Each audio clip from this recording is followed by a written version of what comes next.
guys, welcome back to Magic TV. My name's Craig. It's 9 o'clock on a Friday, which means it's time for a review show revisited. This is where I take a look at previous reviews that I've done on this channel and I go and perform them in the real world to real people in a real gigging situation, and I see if that actually changes my opinion on the product. I'll see if a good trick actually ends up being pretty pants. I'll look at it if a trick that we said was terrible actually ends up being really good, and it's important. This whole thing is really important because when you look at a magic review, yeah, you know, people can talk about a product until they're blue in the face. The best way to look at a review is by seeing it performed.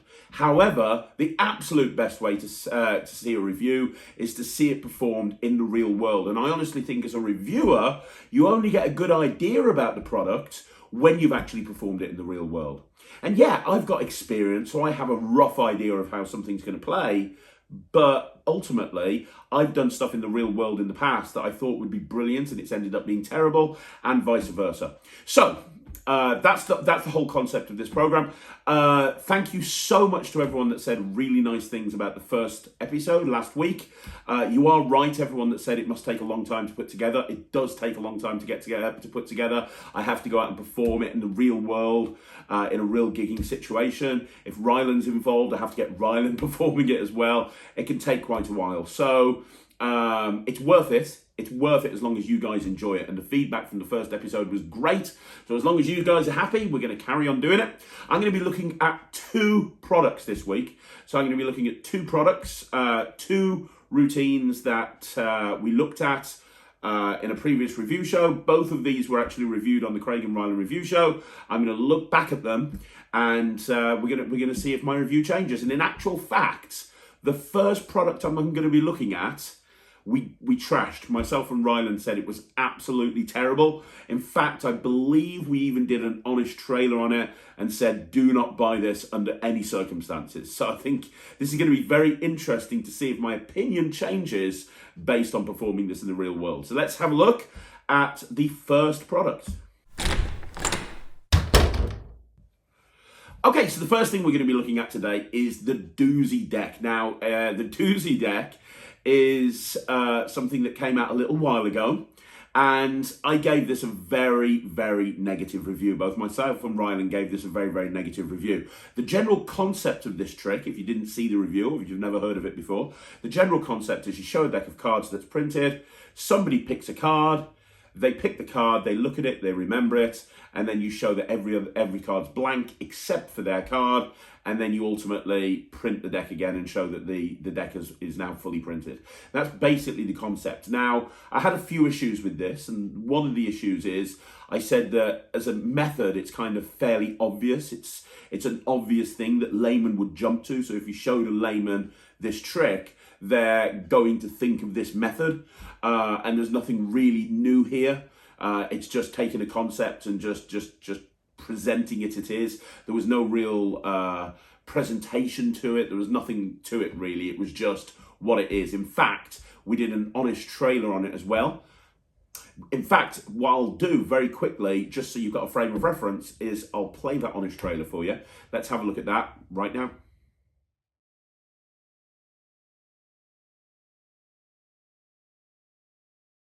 Steve Lancaster presents the Doozie Deck, which is probably the single most pointless, useless trick ever created for magicians. Now, when the trailer starts, you will notice that Steve is sitting there with lots and lots of Doozie Decks all around him. Why is that? It's because nobody wants to buy the Doozie Deck. Now, did you notice right there at the very beginning, he shows the cards have faces. That is the only time he's going to show the cards have faces until the very end. You see, what we have here is a trick where the spectator selects a card, you find it, and then the deck turns blank. And then the faces return. I mean, let's be honest, that sounds like it's the holy grail of card magic. That's the trick we've been wanting to do forever.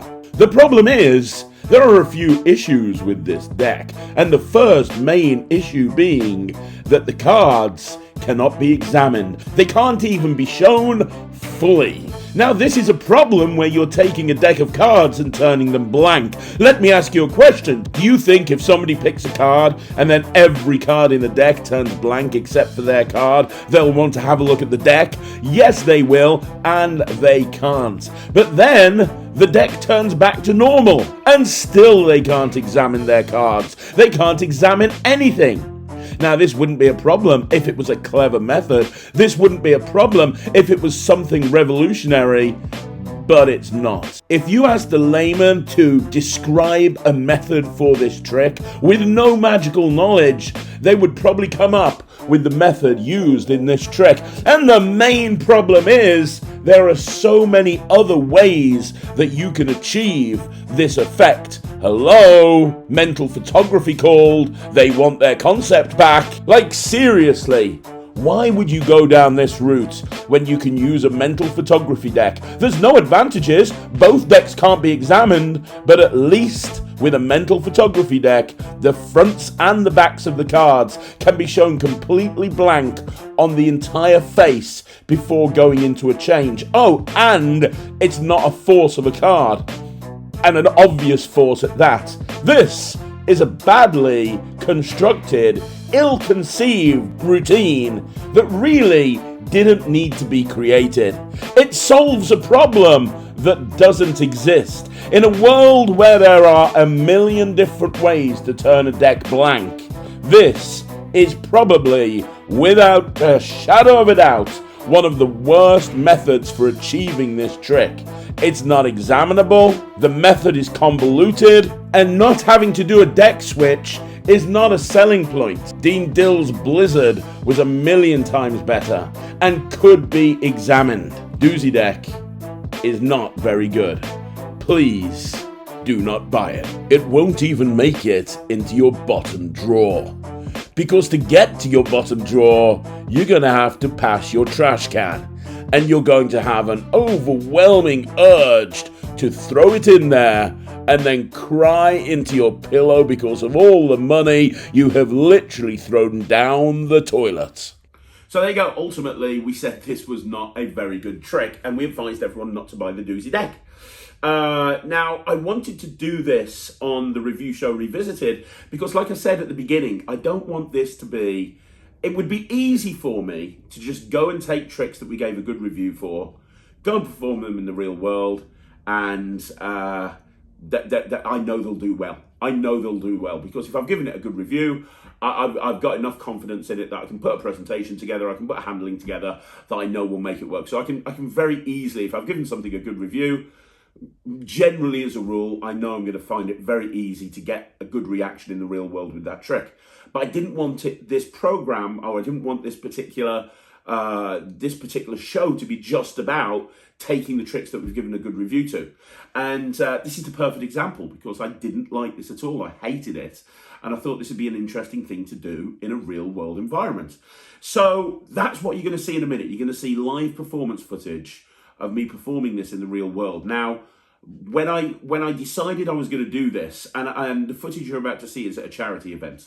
So it's a black tie charity event. So when I decided I was going to perform this, and this is a client that's used me for paid gigs and a whole bunch of stuff many, many times. So I wanted to make sure at least I didn't suck.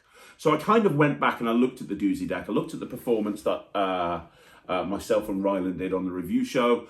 And I tried to figure out a way of making it work a little bit better for me. And the reason I'm explaining this is when you see the performance, I changed a couple of things. So the first thing that I did in the instructions and on the original performance of this, he suggests a Hindu force. I changed that to a Gary Alette touch force because that feels like a much freer way to have them pick a card. It allows them to touch any card and be very, very cleanly show the card and then give it them and then have them put it back anywhere in the deck that they want to. The second thing that we did is we took it off the table. So I decided to do it so it was in the hand. So what you're going to see is you're going to see performance footage of me doing this in a walk around mix and mingle situation. So I don't need a table. And then third of all, I kind of thought a little bit about the presentation, about the hook line, about what I was going to say, and I kind of decided to go down the route of, let me show you how magicians find playing cards. A lot of people think it's all to do with sleight of hand. It's not. And then kind of have a reason for the deck turning blank except for their card. And also then, when the deck turns back a second later, I can talk about how it's an illusion. So I kind of went into it. I made some tweaks, which I thought will probably help the routine. But in all honesty, I wasn't expecting it to go very well at all. I was expecting it to kind of have a okay-ish reaction. Best case scenario. Worst case scenario, I was expecting to have spectators go, let me look at that deck, because to me, it's obvious what's going on. However, that wasn't the case. You're going to see what happened right now. I'm going to show you the footage. It surprised the hell out of me, to be honest. Let's have a look at the footage. No? Okay, well, don't worry. This is not really about playing cards, but I'm going to show you. I've got a deck of playing cards here, 52 cards. They're all there. And I'm going to have, what's your name? Sally. Sally, I'm great. So, Sally, I'm going to have you pick one of these cards and you can have any card you want. I'm completely indifferent to the choice you have. You can have literally cards to shuffle. So you can go with that completely mixed up, and then you can have any card you want to. So, Sally, I'm going to spread through the cards like this, just touch a card. That one, are you sure? Yeah. You're happy with that one? Yeah. I'll show you the card. Can you remember that card? I'll even give everyone the card. I'll give you the card. Show it to everybody. Show all your friends. Don't show me. Even though I'm sure you're your friend as well, but don't show me, whatever you do. And you can put it back in the pack any way you want to. You want it there? Are you sure? Wonderful. So it's going to be very difficult for me to find your card because it's gone somewhere in the deck. I don't know where. And I haven't kept track of it or anything like that. So I'm going to use magic. Hang on, she's making I think we're going to be sitting down. Can I finish this check first? Will that be okay? Watch this. I'm going to find you a card in the most magical way I know. If I snap my fingers, do you know what happens? The deck turns blank. The bottom card turns blank. If I snap my fingers again, every single card in the pack turns blank except for one card right there in the middle. One card only, your card. Which is crazy. I mean, I'm excited because that's never worked before, so this is a wonderful moment. But you take that card, would you like to know how it works? Because I tend to find sometimes magic is quite annoying because you don't know how this stuff works. Would you like to know how it works? Yeah. It's all to do with an illusion. You see, it's not real. It looks real, but you've been looking at a brand new deck of cards the entire time. There never were any blank cards, and that's how the trick works. Just don't tell anyone, Sam. Keep it between you and me, okay? It's okay. It's kind of weird, isn't it, really? So I spoke to those people afterwards, right? I spoke to them and I said, did you like it then? And they were like, yeah, I absolutely loved it. That was really, really good. What you didn't see is that same group of people, I then proceeded to do some really cool rubber band material for them. I did some stuff by Cyril Thomas. I did some stuff by Joe Rindfleisch. And afterwards, I did all this really cool super visual rubber band stuff, which they loved. They loved it. And I've got the footage for that for a 5x5 later on. They absolutely loved it. But afterwards, they were like, oh, it was so good, but that deck turning blank. I was like, really? So I thought maybe it was just a fluke. First of all, I thought they were being nice. So I actually said to them, honestly, this is a new trick. I've never really performed it before. I'm working it in. What did you think of it? Honestly, tell me the truth. Really, please. And they were like, no, we loved it. We thought it was amazing. Oh my gosh, how did you do that? I'm like, okay, right. So I thought, right, I'm going to do this at another group. Because I thought maybe it's a fluke. Because the other thing that I did with this that I forgot to mention for you, by the way, is I was using it as an opener as well. Which is kind of a bit, I don't want to say it's ballsy, it's not ballsy, but it's kind of an unusual choice when when you don't actually believe in the trick to have it as an opener. But I thought if I play it really quick and have that visual moment where the deck turns blank, it works as an opener. And then I can kind of put the deck away and go into something that's a little bit more substantial. So I was using this as an opener in the times that I performed it in this gig. So I then thought, right, okay, I'm going to do this at another group. Maybe that was a fluke. Maybe they just, they like everything. Let me go and perform it to another group. And this is what happened. No. I just 52. I just counted it. That was very impressive. Yeah. How did you manage that? That was awesome. You said there's 52. I know. It must be like Rain Man. Yeah, definitely all there. 52 cards, all there, all different, as you can see. You're going to pick a card for me, if that's okay. So the idea is very simple. Just as I go through, just touch one. There you go, that one right there. You want to change your mind, or are you happy? Okay, can you look at that card for me? I'll even take it out and give it you. Can you show that to all your friends? And apparently, I'm not your friend. I thought we were bonding. Push it somewhere into the middle that you want to. Right there. Is that fair? Now, here's how a magician finds a playing card. Because really, that's a hard card for me to find. Because you can pick any card. You can put it anywhere in the pack. It's not like I'm keeping a gap of where your card is or anything. So the best way for me to find your card is to use magic. You see, if I do this, do you know what happens? Goes to the top. No. The bottom card in the back turns back. I know you just did a hop. Not only that, though, but every single card in the pack turns blank except for one card, right down in the middle, which is the 3 of clubs. That's the card that you picked. And apparently I'm the only one impressed by that. Well, I didn't even see him tipping. that's the method. Here's the thing. It's all an illusion.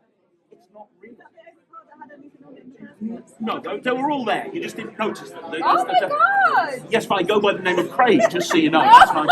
But, you can call me God if you want to. That's absolutely. Now, that's what we call in the. So I ended up performing this thing to 7 different groups walk around that day. And the following day, 5 different groups walk around. And the reactions were pretty much the same every single time. People loved it. It made a great opener. And the reason it made a great opener is because, like I kind of alluded to a little bit earlier on, it is a very quick visual thing. Although it's a card trick, and I don't really like opening with card tricks, it's once you've had the card picked and put back in the deck, in fact, I can't remember if it was in the video footage I've shown you, but one of the times I performed it, I was doing my presentation. I was like, put the card back in the deck. I'm going to show you something amazing. And the guy said, is the card going to come to the top of the deck? Because he's seen magic before. A lot of people go to these sort of events and seen magic before. I'm like, no, every card's going to turn blank except for your card. He's like, whoa, I didn't see that coming. And he actually preferred this Doozie deck to the ambitious card because he was expecting something that he'd seen before, and then he saw something completely different. And I'm blown away. I'm absolutely blown away. I've done it now probably about 15, 20 times in a live gigging situation. I've done it in a nightclub style environment, right? And people just love it. I'm really surprised. People just love it. They absolutely love it. And no one said to me, let me look at that deck. Now, maybe it's because I'm positioning it as an opener and I'm very quickly saying, boom, look, it was an all on optical illusion. And I'm very quickly going, well, anyway, let's do something else. And I'm kind of moving in something else. I don't know.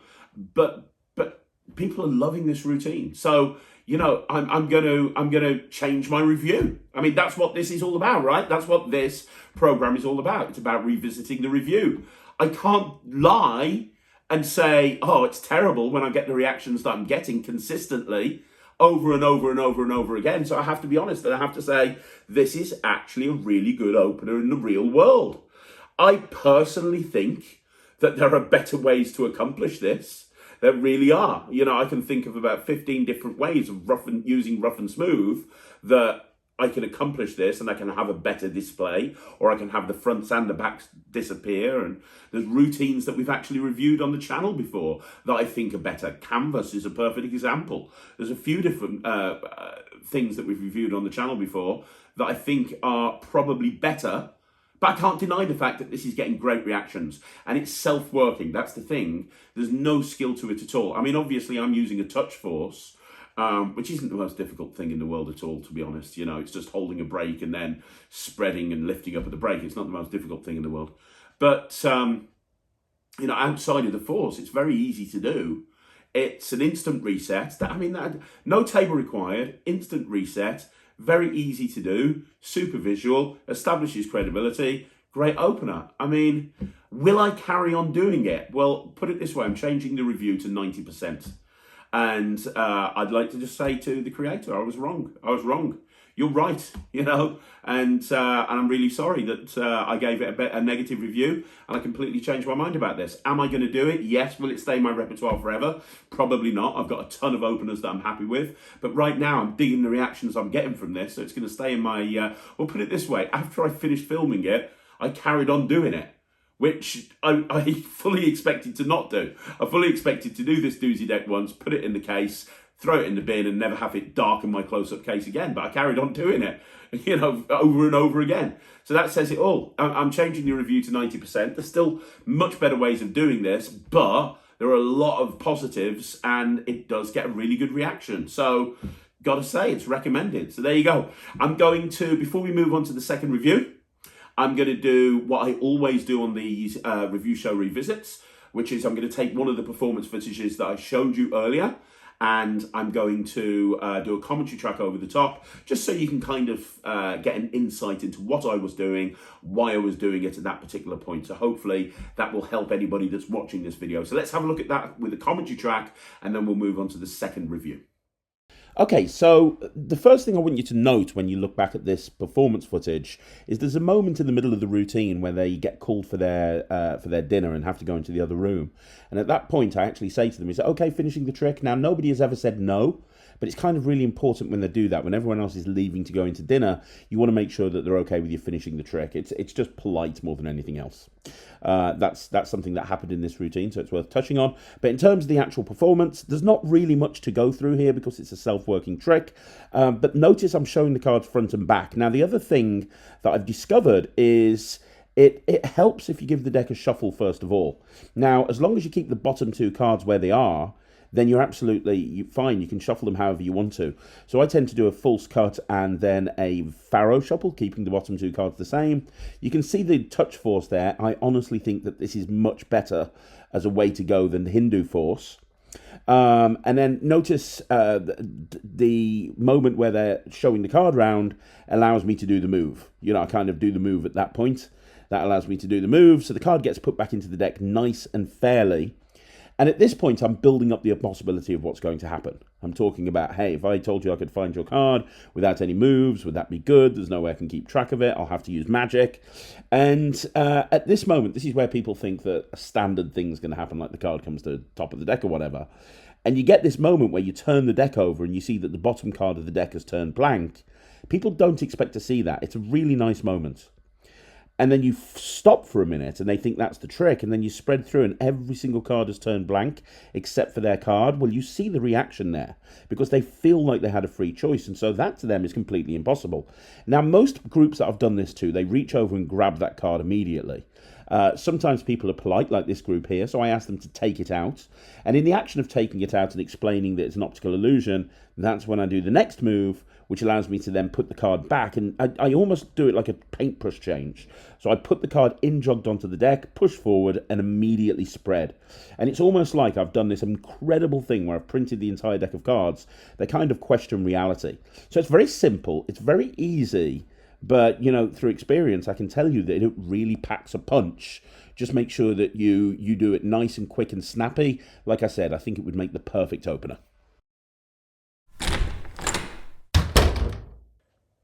Okay, so the second review revisited that I'm going to be looking at, ironically, and I didn't mean this to happen, but ironically, it was actually reviewed on the same show as the Doozie Deck a couple of months ago, 2 or 3 months ago, and it's The Call by Wayne Dobson. Now, if you don't know what The Call is by Wayne Dobson, it is basically 3 pieces of card designed to look like a mobile phone. It's designed to look like an iPhone. And the whole idea is you have them think of a playing card, and through a series of gags using the phone, using the cards, using a series of gags, you can then tell them the name of their card. That's basically what The Call is. And in the original version of The Call, there's a card at any number moment as well. So you give them a deck at the beginning, and you do the call. You end up telling them the card that they're merely thinking of, and then you tell them to open up the deck and deal down to a number. You name a number, they deal down to the number, and their card's at that number. That's what it is. Now, a couple of things that I did when I decided to play this in the real world. First thing that I did is I took away the I took away the deck. To be honest, I think that the killer moment here is naming their card when they haven't wrote it down, they haven't said anything, they haven't told anybody, they haven't said it out loud, and yet you immediately tell them what the name of their card is, which I think is very, very strong. And I think that having that second phase with the deck of cards is overkill. Second of all, I started off by performing this mix and mingle because I thought this is kind of the perfect trick for mix and mingle. This is a great little mix and mingle trick because I can just have it in my pocket. There's not really any angle considerations. There's not a table to worry about because you're not really having any props other than this phone. So I thought this is going to be the perfect thing to do mix and mingle. So, you know, I reviewed this. I think I've done it a couple of times impromptu because I have it in my phone case, if that kind of makes sense. So I have it in my phone case so I can kind of do this impromptu anytime, anywhere. But I've never done it in a gigging situation. So I thought it's going to be very interesting to see what it's like in a gigging situation, especially in that kind of mix and mingle pre-dinner drinks kind of moment. So let's have a look at that, okay? So we're going to have a look at that right now. We're going to have a look at a performance of me performing the call to a group of people in a walk-around situation. Neil, I want you to take this a pack of cards. Has 52 cards in it. Forget about the jokers. There's 52 cards in a pack of cards. They go clubs, hearts, spades, diamonds. There's 4 suits. 13 cards in each suit. They go from ace through to king. Interestingly, I don't know whether you guys know this, but in the olden days, they used the deck of cards as a calendar. There's a lot of similarities between a calendar and a deck of cards. There's 4 suits. There's 4 seasons. There's 13 values. There's 13 lunar cycles. There's if you add up all of the numbers, including the Joker, it comes to 365, which is the amount of days in a year. I think that is more than coincidence. And this is absolutely nothing that you're interested in. So what I want you to do, sir, is think of a playing card. Have you got one? Now, I could take out a deck of cards and work out what your card is, but as magicians, we have to embrace modern technology, and I can now find your card using this. This is an iPhone 37. And no, seriously, I got it from the future, and this will tell me what your card is. You see on the display, I've got 4 rows. There's different values on each row. You've got an A for an ace, a J for a jack, a Q for a queen. You get the idea. Now, don't tell me the value. We're going to work on the value first of all, sir. Don't tell me the value of your card. Don't say it out loud. Tell me, is it on row number 1? The value of your card is on row number 1. No, it's not. Is it on row number 2 then, sir? No, it's not. Is it on row number 3? No, it's not. Is it row number 4? It is on row number 4. Okay, so concentrate on the card, sir. Concentrate on whether it's a number card or a picture card. A number card is obviously an ace through to 10. Picture card is jack, queen, king. You're thinking of a picture card, aren't you? That looks a lot like a number card. It's fine. I've got this. I know what your card is. I really do. Your card was a black card, wasn't it, sir? So you're saying it wasn't the 14 of spades then? Wasn't the 14? I guessed the 14 of spades. I was obviously wrong. Was it? So it was a red card. Was it a diamond? So it wasn't the 15 of diamonds then? Was that not the card? This is not going very well. Here's the thing. If I told you I have written on the back of this phone, well, let's see if we've got a psychic connection. I have written something on the back of this phone. I've written 1 word and 1 word only. Be honest, tell the truth, don't lie. Do you have any idea what this word is? No, correct. Now I'm on track. This is good. So let me ask you a question, so I think I've got it. If I told you that I had the card printed on the final card here, would that be good? It's got to be there because they're all there. It's got to be there. It's there somewhere, isn't it? It's there somewhere. You're not buying this at all, are you? So we're going to have to go with the old-fashioned method. Concentrate on the card. I want you to imagine it right here. Imagine it. That's not me dancing, by the way. That's the invisible card. This is me dancing. It's a totally different thing. Concentrate on the card. Imagine it's here. Okay, I'm going to name your card, and if I get it right, it will cause spontaneous applause of everybody, even him. And trust me, I've only met you for 10 minutes, so spontaneous applause for you would be very impressive. So, was your card the 8 of hearts? Yes, it was! Look, I even got a golf club. Yes. Literally did that. 3 clubs. That was very good. So, as I expected, it got a great reaction. I thought it would.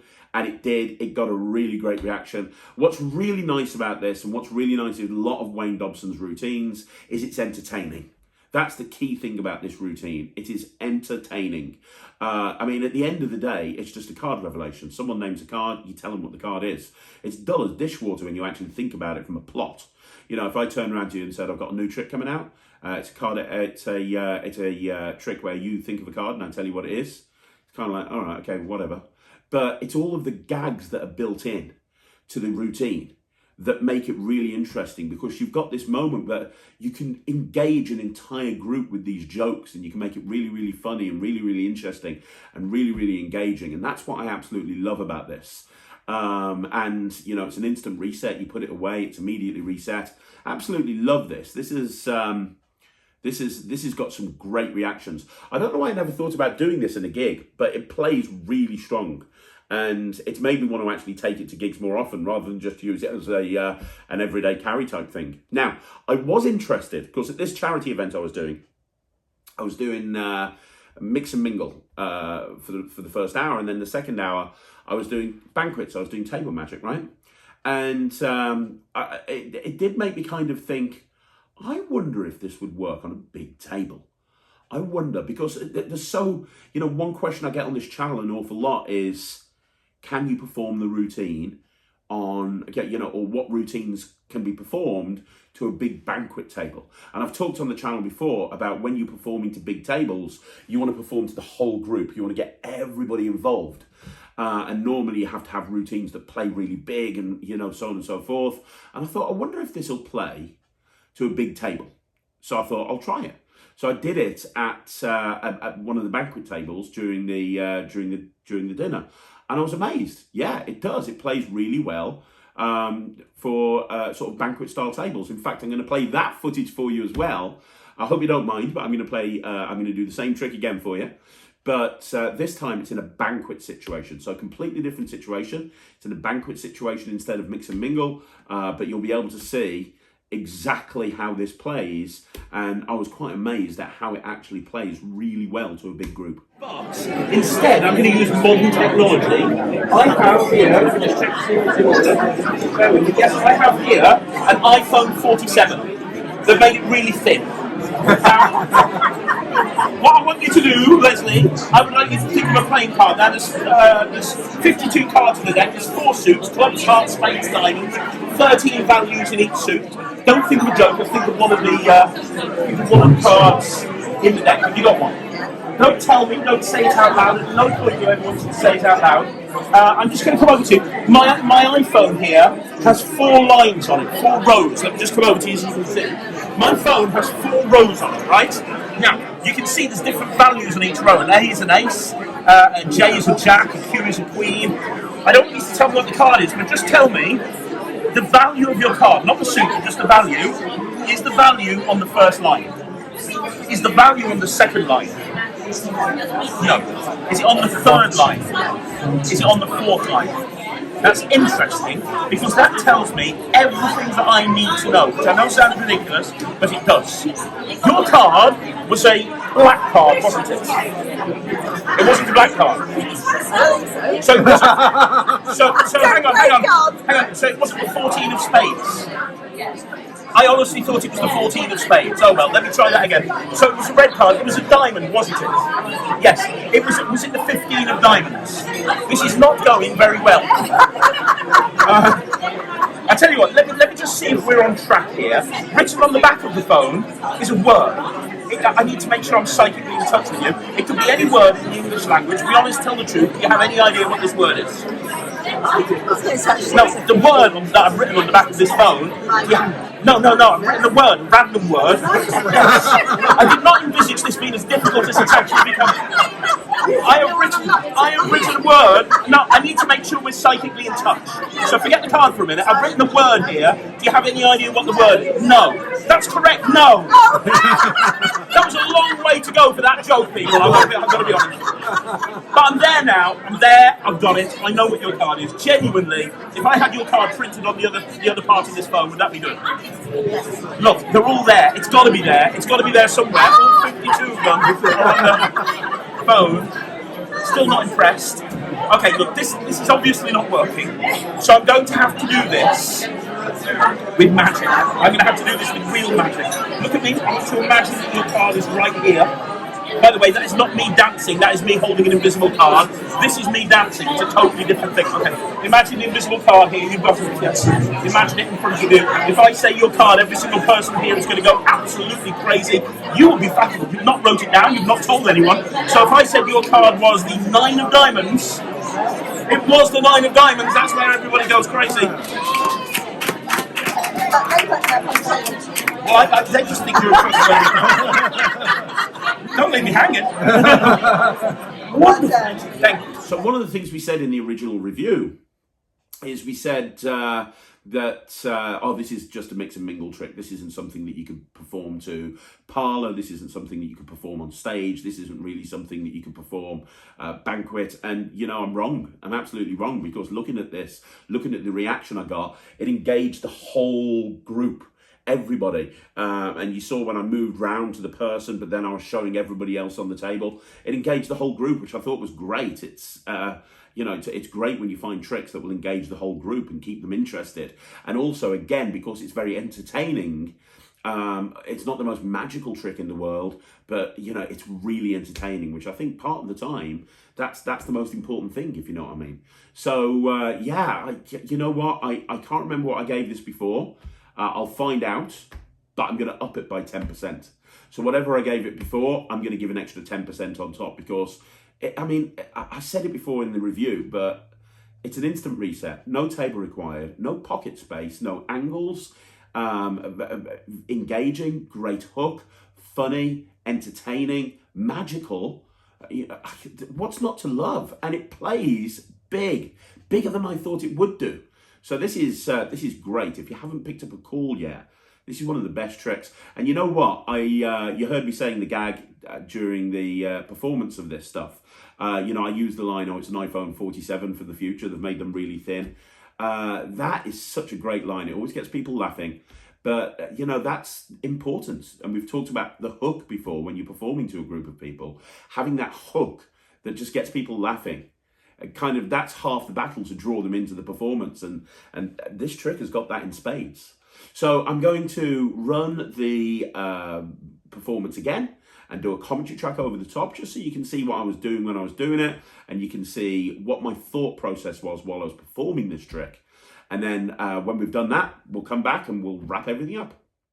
Okay, so the first thing you'll notice is there's about 7 people around this table, and I'm going to play the routine to the whole group.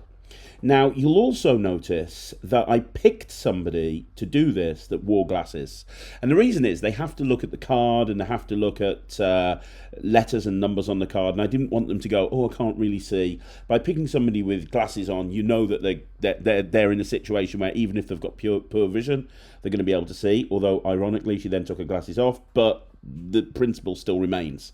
Now, the other thing is, notice I'm going to play this thing to the whole group, and I'm going to be looking up at the whole table constantly, even though I'm going over to her. And when you're performing to a large group on a table of 7 or 8 people, don't be afraid that if you're performing to one particular person, to move around the table to that person. It does help increase engagement. And I'd done a couple of routines before this to the whole group, and I was standing at that side of the table. I then moved my way around to this side of the table in order to perform for her. And that's kind of really important as well. But notice I'm playing it to the whole group. It's very important. Now, the most important thing I want you to learn from this presentation here is that when you're doing something that doesn't really have a magical moment until the end, and you're doing something where there's a lot of procedure, you have to make it entertaining. It's really important to make it entertaining. Now, this routine makes it quite easy to make it entertaining because there's a lot of built-in gags in it. The 14 of spades, the 15 of diamonds, the no gag. There's lots of moments that are built in comedically. However, outside of those moments, you still have to make it entertaining. And notice how many times they're laughing. Even if it's not the greatest trick in the world, they're entertained. And at the end of the day, magic is wonderful, but I'd rather my clients say at the end of the night, I was entertained. Some people just don't like magic, but they probably like comedy, and you can see them having a good time with them. They're laughing, and that's really important. Now, the no gag, you'll see that she didn't really get what I was saying, first of all. And I've seen a lot of magicians that deliver the no gag, that don't get the reaction they want, and it flusters them. I've seen that happen many, many times in the past. But you see how I deal with it. I make a joke out of it. I turn round and I say, look, I didn't envisage this to be so difficult. Just lines like that. Now, again, I credit my friend Nemid Phoenix for this line of the dancing and envisage the invisible playing card. It's a wonderful line. And again, notice I'm constantly turning to the whole table. Although I'm delivering everything to her, I'm presenting to the whole table. Because if I don't do that, they're going to become disengaged. So you've got that moment where you've got the card revelation. Everyone really enjoys it. And you can see it comes to a successful conclusion, and she's still laughing and still being entertained right at the very, very end. So I suppose the important thing that you want to take from this performance is, regardless of the routine that you're performing, make sure that it's entertaining and engaging. And when you're on a big table, make sure you're performing to the whole table and not just to one person. So there you go, guys. That is another review show revisited. That's episode 2 in the bag. I hope you've enjoyed that. I really do. I'm having a blast putting these together. Do me a favor and let me know what you think in the comments down below. They do take a long time to do, but as long as you guys are enjoying them, I am more than happy to carry on doing them. Don't forget, on the weekend, we've got 8 videos over 2 days. So on Saturday, we've got a shorts at 2 o'clock, a honest trailer at 12 o'clock, a live at 6 o'clock, and an interview at 9 o'clock. And then on Sunday, we've got the Q&A at 12 o'clock, shorts at 2 o'clock, 6 o'clock we've got a live, and at 9 o'clock we've got a review show special. So there's a lot going on Magic TV this weekend. Thank you once again for tuning in and watching. I'll see you again soon. Have a great day. My name's Craig from Magic